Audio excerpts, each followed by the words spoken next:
Hi everyone, in K to 3rd grade at FEC, and today is Thursday, December the 17th. We are 1 week away from Christmas Eve, and on Christmas Eve I will actually be reading The Night Before Christmas. So if you like that story, look forward to that. And we'll have different books for the next week, but then look for The Night Before Christmas on Christmas Eve. But today I have another fun story that I read with my kids when they were younger, and the story is called Saint Francis and the Christmas Donkey by Robert Byrd. So let's get started. Many years ago in Italy, there lived a gentle monk named Francis, who loved the beauty of all living things. He lived a simple life with other monks in the hills and forests, where he marveled at the creatures around him. Francis believed that nature and all its wonders were a gift from God. He vowed to do everything he could to take care of the birds, plants, animals, and trees. The monks tended a garden where they grew their own food. Whenever Francis worked in the garden, the forest animals came and sat peacefully nearby watching him. When he spoke to them, they understood his words. He called them his little brothers and reminded them of how precious they all were, from the tiniest mouse to the most powerful great gray wolf.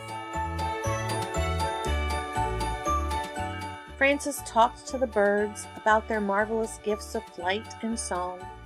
He called them his little sisters, and their voices filled the air with music. Francis knew that people should respect and honor all living things. He was the first person of his time to teach others that animals, too, were God's creatures and should be treated with kindness. Whenever Francis went, the birds and animals followed him. Walking in a dark forest late one winter's day, he heard a loud, sad, braying noise and came upon a small donkey. "My friend," said Francis, "why do you call out in such an unhappy voice?" "You would cry out yourself," said the donkey, "if your work was as hard as mine. Ever since the beginning of time, we donkeys have carried heavy loads on our small backs, and people and animals have made fun of the way we sound." "That does not seem fair," the donkey said to Francis. "Can you tell me why we have always been treated this way?" "Perhaps I may be able to," answered Francis. "Some things take some time to understand, and some things we may never know. But I believe the tale of the donkey is a very special one, with a wonderful ending. Sit down, I will tell it to you." The donkey was amazed to hear this.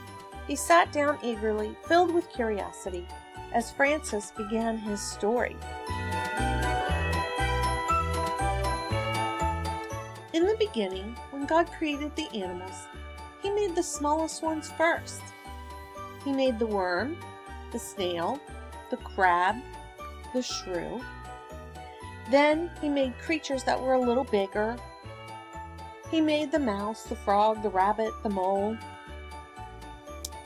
And then some that were a little bigger than that, the tortoise, the fox, the dog, and the cat. And next, some bigger still, the goat, the aardvark, the hyena, and the monkey. He made hundreds of others, and He delighted in the way they crawled, swam, hopped, walked, and ran all over the whole earth. He made even larger animals, the cow, the horse, and the hippopotamus, the bear, the buffalo, and the deer, the great apes, and many, many more, hundreds and thousands more. God was especially pleased, though, with the donkey, who was very spirited and full of life. Thrilled by everything he saw, the donkey jumped and kicked his heels and sang out in a most extraordinary, beautiful voice. One day he happened to see his reflection in a pond. "Why, I am the most handsome animal there is," the donkey thought, admiring his delicate ears and tiny tail. He pranced around with his nose in the air and began to have quite a high opinion of himself. Meanwhile, God was not finished using his great imagination. He began to create animals of astounding shapes and sizes. He made the snake with no arms or legs. It slithered along the ground. When the donkey saw this, he laughed out loud. God made the giraffe with a long, long neck, so long that its head stuck up above the tops of the trees. "How ridiculous," scoffed the donkey. "What a silly-looking thing." God made the camel with one hump. But even God was not sure this worked, so he tried a camel with 2 humps. At this, the arrogant donkey exclaimed, "Preposterous! First with 1 hump, then with 2. Maybe 3 or 4 will do." "Your behavior is quite inappropriate," roared the lion. "You are ignorant and most unwise," snarled the tiger. "You are tiresome, rude, and simple-minded," growled the leopard. When God made the elephant, the donkey was beside himself. "What silly creature have we here? So wrinkled, big, and round, with 2 enormous floppy ears, and a nose that reaches the ground." This was finally too much for the rest of the animals. They gathered around the donkey. "Fool!" shouted the monkeys. They grabbed the donkey's ears and pulled. "Hee-haw! Hee-haw!" bawled the donkey. The donkey had never cried before and was surprised by the harsh sound of his voice. "Hee-haw! Hee-haw!" This raucous noise was the only sound he could make. He tried to run away, but the monkeys held tight.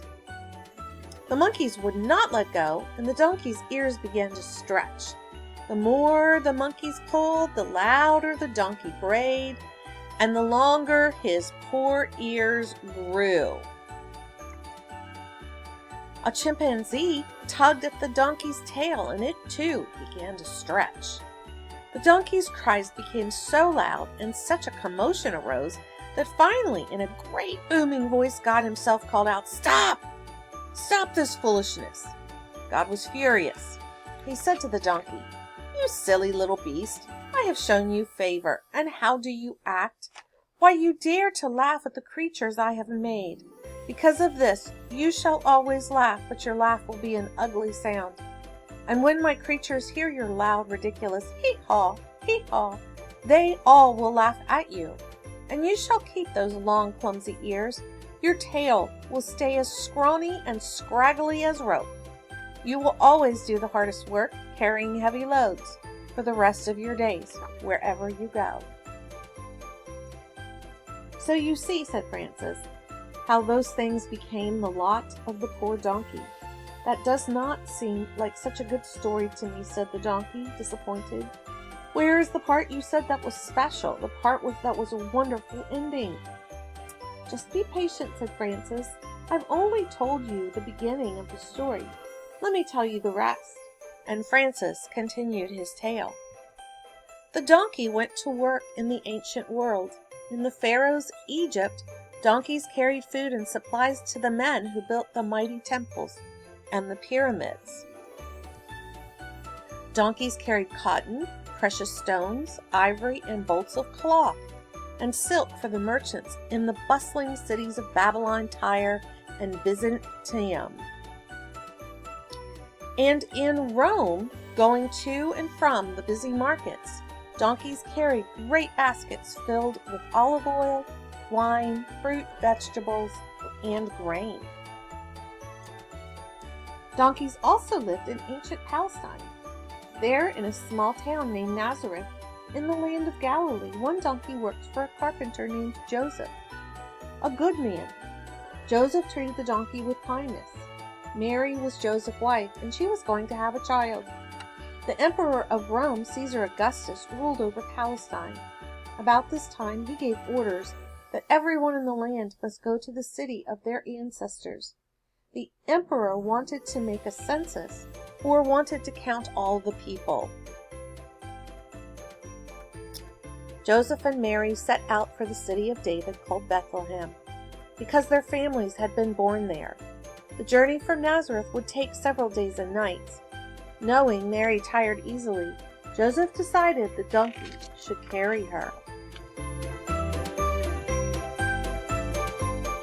They had to travel through steep, rugged mountains. Up and down they went, the donkey choosing his steps carefully on the rocky path. As he struggled on, Mary's weight seemed to grow heavier and heavier. Several times the donkey stumbled, but he did not fall. They came to a vast, burning desert. The donkey grew weak as he pushed through the hot sand. He was thirsty and his legs ached. Soon it did not seem possible that he could take one more step. Yet he did not give up. Instead, he thought of Mary on his back with her unborn child. Summoning all of the strength left in his little body, he brought her safely to Bethlehem. It was late in the day when they arrived. The city was crowded with travelers, and all the inns were full. The only place they could find room was in a stable. But they were so tired and had come such a long way, they were grateful for any shelter. And that night, the donkey was there in the stable beneath a cold, clear, star-filled sky when Mary gave birth to Jesus. Angels brought tidings of the birth to shepherds, keeping watch over their flocks nearby. The shepherds came with their sheep to see the child. The donkey, too, looked on. His warm breath comforted the baby, who lay in a manger in a bed of hay. Guided by a star in the east, 3 wise men came to worship the newborn babe. They brought gifts of gold, frankincense, and myrrh, their most prized treasures. But these gifts were nothing compared with the love, devotion, and courage of the little donkey in the stable. Francis paused for a moment, and the donkey spoke up in worry. "But the little donkey in the stable had no gift to give," he said sadly. "Well," said Francis, "surely you can see that by carrying Mary and the baby Jesus, the Christmas donkey had truly given the most wonderful gift of all." The little donkey looked around him at all of the shepherds and the sheep and the kings. And finally, he knelt by the manger, watching the baby Jesus. Mary and Joseph and the angels and the shepherds all felt the gentleness of the other animals around him. And in his own heart, in his very own way, the donkey knew what he had done, and he was happy. Francis had finished his story. It was evening now. Snow had begun to fall. He took the donkey's head tenderly in his hands, and together they walked out of the woods.